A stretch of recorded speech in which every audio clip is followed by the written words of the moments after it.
This is the Elite Entrepreneurs Podcast, where we teach you the proven methods to grow your seven-figure business to 10 million and beyond. Please welcome your host, Brett Gilliland.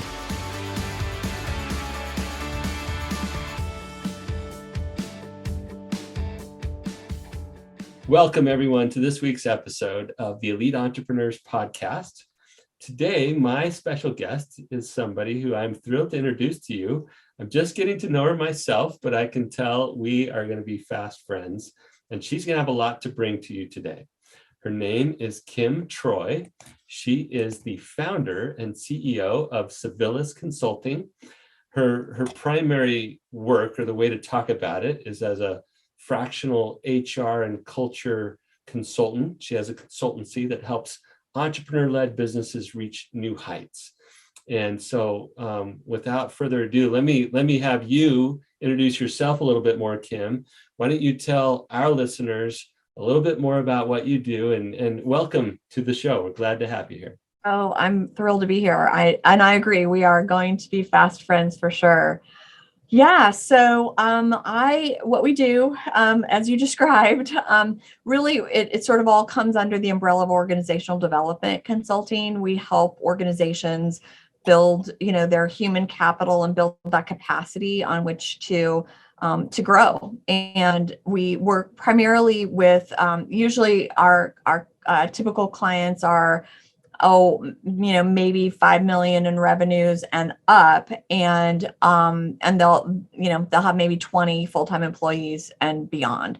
So we like to work with entrepreneur-led businesses that are in some kind of growth phase, because that it's just what we're good at, and it's kind of our special niche. So that's what we do. My background, I spent many years in corporate America before I became an entrepreneur. I think actually I was an entrepreneur when I was 8, and then had kind of a 20-year career there in corporate, and then went back to being an entrepreneur. But so entrepreneurship is kind of in my blood. But that said, I got to really learn from some really fabulous brands. I worked for 15 years for one corporation called Limited Brands, L Brands, and learned a lot about branding and about growth and about reinvention and about sales, operations, marketing. I wore a lot of hats in that organization during my tenure there. So took all of that and then took it out into my own consultancy and use all that I learned in that environment to help other businesses do the same. Well, so fun. And I don't blame you for wanting to spend time with the growing businesses. It's so much more fun to grow, isn't it? Exactly, right? I mean, there's nothing like having that kind of chaos that chaos and that all of that innovation and everything that comes out of that. There's just so much energy, and it just I thrive on that. So I kind of need that. So I love being in that, and it's my job to kind of help that be controlled chaos. That's what I think that's the perfect segue, because both of us know, and everyone listening knows, that business breeds chaos. There's just chaos that happens. Yeah. And so we can either get caught up in that chaos and get on some version of a hamster wheel where we just keep doing the thing, or we can figure out how to harness some of that chaos, how to bring some controlness to it, and move forward and grow. Yeah. So what have you found, Kim? Because I want to squeeze every ounce of the time that we have together. What have you found has been some of the things that allow entrepreneur-led growing businesses to control some of their chaos? So, I don't know, maybe we should start with talking about what their chaos looks like, or some of the common things. They're familiar with it, but what do you come across that's like, okay, this is the telltale sign that their chaos might be winning right now? Yeah. Well, really, probably my I think I almost always approach from a people perspective. That said, though, I am very systematic, and I have a very strong operations background. And so sometimes we'll see it happening on the operations side, but typically what's happening is there's some inefficiency in the system, right? Whether that's in just simply with processes, whether that's in meetings, if it's in in decision making. It will manifest on the people side in the form of turnover. We'll lose people that we don't want to lose, or we won't be able to hire a big people. deal right now, right? And I hate Oh my to do that, gosh. but people losing people that they don't want to lose. Exactly. That's something that's happening. Yep. And it is, it doesn't have to happen, even in this environment, right? I mean, there's a lot of headlines about it being, the Great Resignation, and there's this war on talent like never before.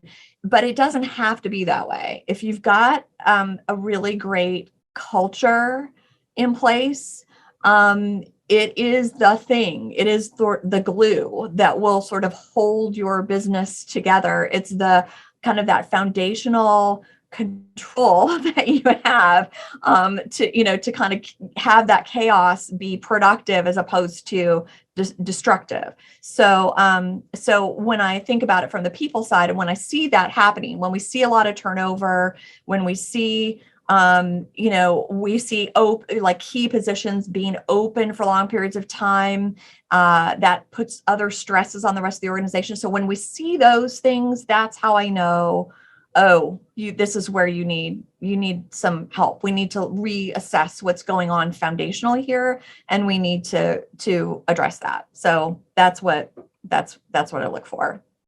Yeah. So, okay, there's some obvious people signs you talked about, like losing people you don't want to lose, any of the people that you don't want to lose, key positions being open longer than you'd like for them to be open.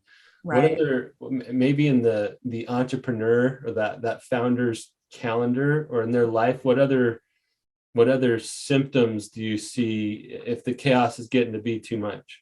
Yeah, they're losing business, or they're not able to. I have a new client right now who has government contracts that he's just gotten multi-million-dollar contracts with the government, and he's got to hire people all over the country, and to be able to execute on those contracts, and he's scared to death that he's not going to be able to hire those people and execute on these contracts, and then he'll lose the contract. So it's they'll lose business. You're losing business, or you're not able to garner business that you could have under other circumstances.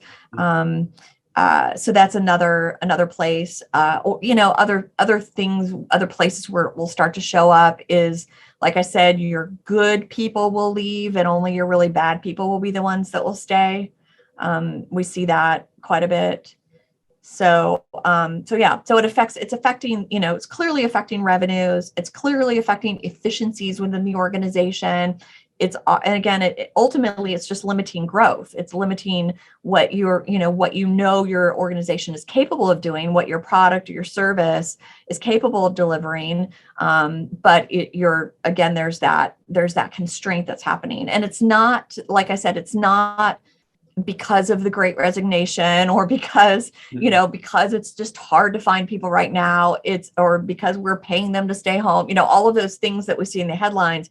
It's not that. There are plenty of businesses out there that are managing to make this work right now. And in fact, they're capitalizing on it because they've kind of figured out how to be different, how to differentiate during this time. And so that's all right. that's let's flip the switch from how it shows up as problems. Let's Yeah. talk about, where do you go to work with people? And there's only so much we can cover in an episode like this, but let's start with some of the foundational pieces, or the first places you go to start to bring a little order to the chaos, or to put some reins back in the founder's hands so that there's a little bit more control. Right. So the first thing that we do, and this is a nebulous topic, and so I want to spend some time clarifying this nebulous topic for people, because the first thing that we do is we really do assess the culture in the business. And the problem with that term is that culture it's been conflated, it's been overused, it's been, but what we try to help people understand is that if you have a well-articulated, a well-defined and a well-articulated culture, and I'm talking about in terms of behavior, if we can articulate what your real vision is, your real mission is, your values are, and can articulate those in terms of behaviors that we can see and feel and touch and sense, then now we're starting to put some objective measures around what this nebulous thing called culture is all about. So I typically find, first and foremost, that everybody thinks they have a great culture. If I talk to somebody and say, culture is your problem, that's why you're having this turnover, they're like, oh, no, that's not it. We've got a great culture. And I'll say, well, what is your culture? And they'll say, well, it's these 5 things on the wall, right? It's this mantra that we recite every morning in our daily huddle. And and what I've often find is that the culture ends up getting defined in these kind of, I always say if you are marketing department or your office design consultant defined your culture, you don't have a culture. You've got some words that are very fancy and that sound like they mean something, but if your people don't know how to embody those words and how to actually behave when they're with a customer or when they're working with each other or when they're making decisions, you don't have a culture. So that's kind of where we start always, is really understanding, okay, what makes this organization tick? A lot of times it starts with the founders or, the very top leaders of the organization to understand why they started the organization, where they want to go to work every day, what kind of a place do they want to be working in. So we start work there, but and it's sort of the, let's go slow to go fast kind of mentality. We really have to break it down that way and really, do kind of some hard work. And sometimes we even have to get, it's a little bit of, psychotherapy to try to kind of get to the kernel of this. But every organization, especially if it's been founded and grown by a person, which most organizations have been, there is that element that we just have to acknowledge that it's part of that organization. So we really have to understand that part of it first. Well, so we start there. It's so interesting that you said we have to slow down to speed up, right? And right. And the ironic part, or the challenging part with that, is that all the descriptions you gave of the problems that we're seeing have a lot of urgency to them, right? Like we hit the revenue ceiling, or we're losing good people, or we can't get the people we need. It's like, we need to solve this now. Yeah. Let's go. Let's silver bullet this thing. And then like, oh, wait. We have some foundational work to do here. Yeah. And that must be maddening for some of your clients. How do you deal with that? Yeah, it is. I mean, that's a really great question. I mean, it is. What I always say is well, first of all, we can go pretty fast on that kind of thing.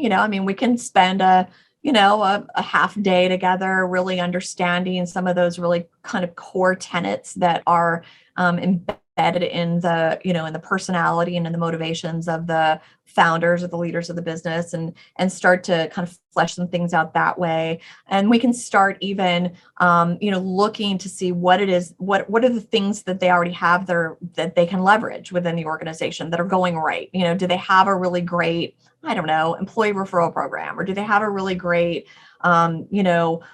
decision-making process already? And maybe those are all things that are going well that we can just leverage, and we start to just reframe the way that we have our conversations in the organization. Like I said, in terms of these behavioral values and tenets that are part of it. So we don't have to, completely reinvent the organization and build a whole great giant handbook and strategy in order to start doing that.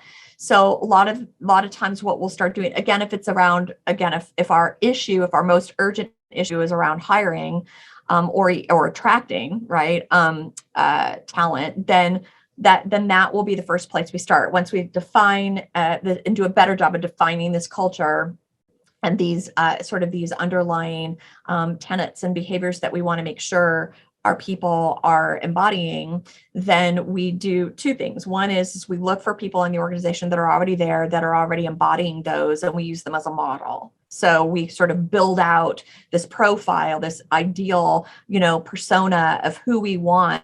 We want more of those, right? They're the ones that are already doing what we want them to do and how we want them to do it. So we use them as a model, and then we build our job descriptions and even our job postings the way that we convey, out to the world who we're looking for and how we're looking for it. We start building, around that. We think of it in terms of personas. We think of it like we think of like marketing. This is this is what marketing people do, right? Yeah. So that's how we think of it, and we think of that talent is our ideal audience. Who are those people we want to go after and we want to attract, and what do we need to say to them? What do we need to demonstrate to them that we do and that we are to attract them and make them want to come be part of this? So it's not unlike how we attract clients. It's very similar in that way, but we can get started on that, relatively quickly.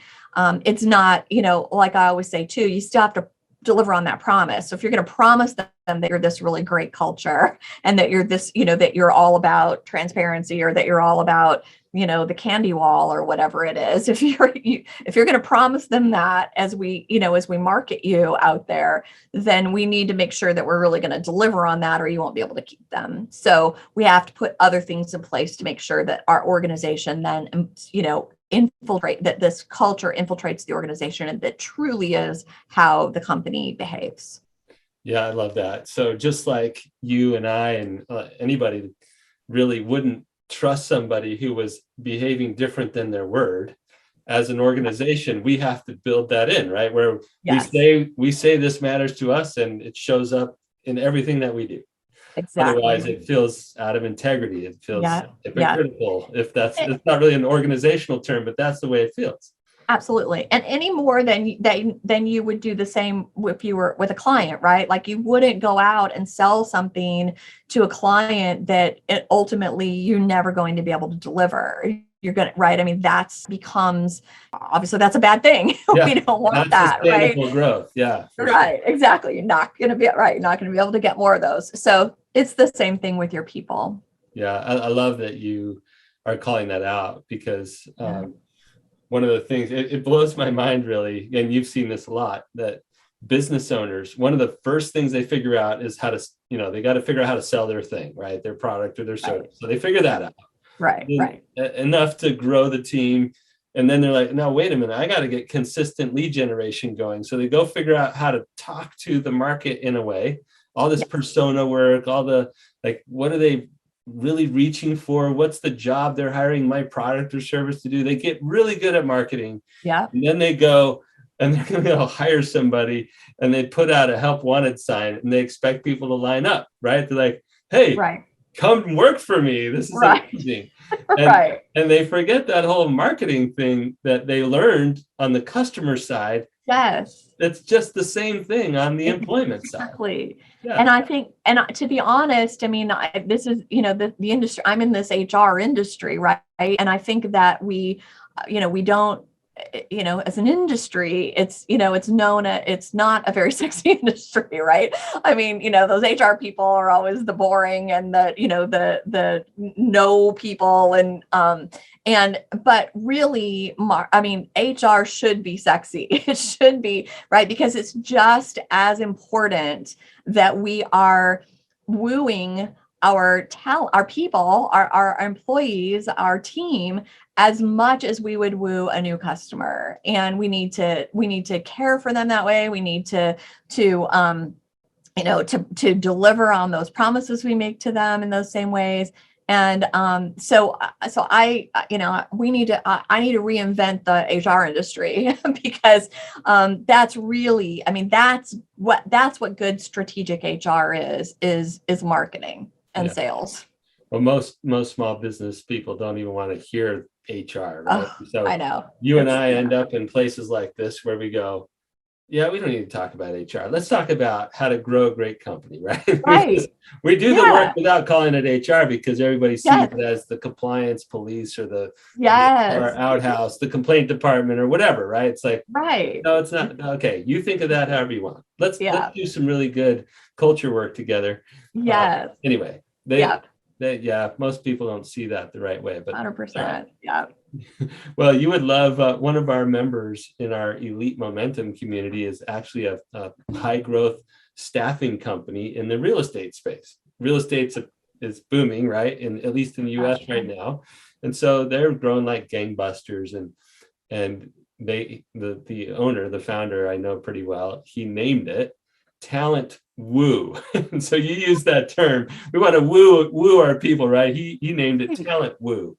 That's And exactly so that's it. Yes. business. Yeah. That's so funny. Yeah, but that's exactly what it is, right? It really, we have to think about it that way, because that is what we are doing. These are not workers. They are not, head count. They're not, these are real people that can add significant value to our business. Right. I mean, and we're all at a point, we all get to that point where we can't do it without them. So we really need to reframe, how we think of them, and the value that they bring to our business. Could not agree more. Thank you, Kim. Yeah.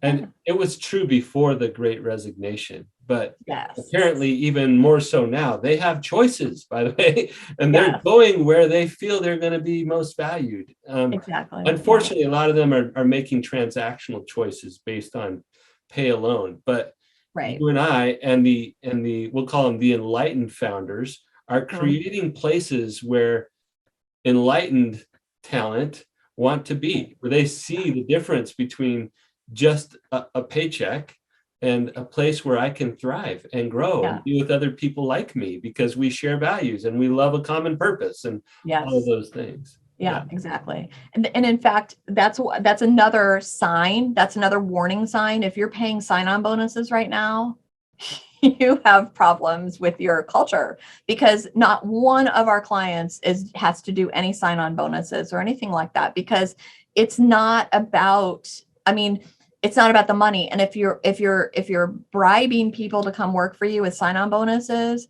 they're not going to stay. You cannot pay them enough. You cannot give them enough bonuses, give them enough money to stay. They're staying for the culture. They're staying for the way that they feel when they're part of your organization. And so if you're having to bribe them with sign-on bonuses to come work for you, that's another red flag. That we have work to do. We need to look into this. That's right. Yeah, we're creating a relationship at a transactional level. That will never bring you or that other person anything meaningful. It'll just fall apart. Yeah, exactly. Yeah. I don't know if you've seen this, and this is fun. This is more of a geek out session than a typical interview. Thank you for playing along here. Yeah. I was thinking about a Simon Sinek quote that if you haven't heard, I know you'll love. He said something to this effect. I might mess it up slightly, but he says, if people are financially invested, they want a return. When people are emotionally invested, they want to contribute. And I love that. Isn't that fantastic? I love that. I love him anyway. He's amazing. But that's exactly it, right? And that's one of the things that I always say is that, again, part of what you need to do to attract people right now, well, always, but to attract people and get them to stay is to let them contribute. Let them be, right? Let them include them, right? You never know where they might be able to add value to your organization. If you don't give them the opportunity to speak up, to be involved in, I say, put them on, put them in I don't care if they're a frontline, minimum wage person, put them in your leadership team meetings in some capacity, right? Let's hear from them. Especially if they're client facing, if they're working in the trenches with your customers on a day in, day out basis, they darn well better be represented in your leadership decision making. So how do we get them included in there, and how do we get them contributing in that capacity? And that just feeds back. I mean, it's good for the leadership. It's good for the whole organization. You get, new, fresh perspectives, and those people feel valued. They are valued. They get to use their talents, in more ways than just, okay, I put in my hours this week and I'm collecting my paycheck. Yeah. Kim, we could have a whole conversation. We could do a whole workshop on how do you enroll people? How do you invite them in? How do you co-create with them so that they light up in all the ways you're talking about, and they feed the information and the perspective to the leadership team, and forget the fact that these businesses can't even develop leaders fast enough. Like, they need leaders yesterday. And how do you develop them? Well, just bring these people along, right? Right. They're there. They're already wanting. I guarantee you, nobody comes to work, today to say, I'm just going to phone it in, right? I mean, if they show up to work, they want to be there. They want to contribute. And so you just need to give them the opportunity to do that. And to your point, yes, when the organization is growing very quickly, they got to keep up. I mean, you cannot turn them over and hire new ones fast enough. You've got to figure out how to grow them from within. You can't grow everybody, but you've got to figure out how to bring them along as far as they possibly can and as quickly as they possibly can. That is by far the most effective and efficient way to grow your organization and grow that human capacity. It's not at all. If you've got that turnover and you think you have to keep hiring new, more experienced people to come into the next level, then again, we're not that's super inefficient. And very costly. It's way more, just like it's less expensive to keep your customer than to go out and get a new one. It's the same with your own team members. Yeah, right back to that. Okay, well, like I said, this has been more of a geek out session than a traditional interview, but I appreciate you spending the time with us. You clearly have figured out how to help businesses control their chaos, rein it in a way that allows them to continue to grow through great people leadership practices. It's remarkable just listening. I'm like, yep, Kim gets it. She gets it. How can people learn more about you, about Civilis? Where can they connect? Right. So first of all, you can find me on LinkedIn. It's super easy. It's just Google Kim Troy LinkedIn and you'll find me. And then our website is Civilis Consulting, spelled Civilis consulting.com. And then you can also find us on Facebook. All right. Well, very good. Kim, thank you so much for your time and your insights today. It was so fun for me, and I'm sure for everyone listening. For those of you listening, please make sure to share, review, like, do all those things so that as many seven-figure business owners as possible can get some of these insights that Kim and others that we invite on the show have shared and will share. We want to help as many of you as possible. But thanks for listening, and join us again next time.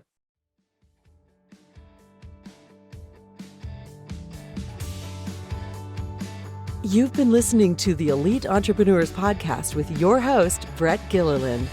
Be sure to leave a rating and review wherever you listen to your podcasts. You may also want to visit our website, eliteentrepreneurspodcast.com, to find additional resources to grow your business from 7 figures to 10 million and beyond.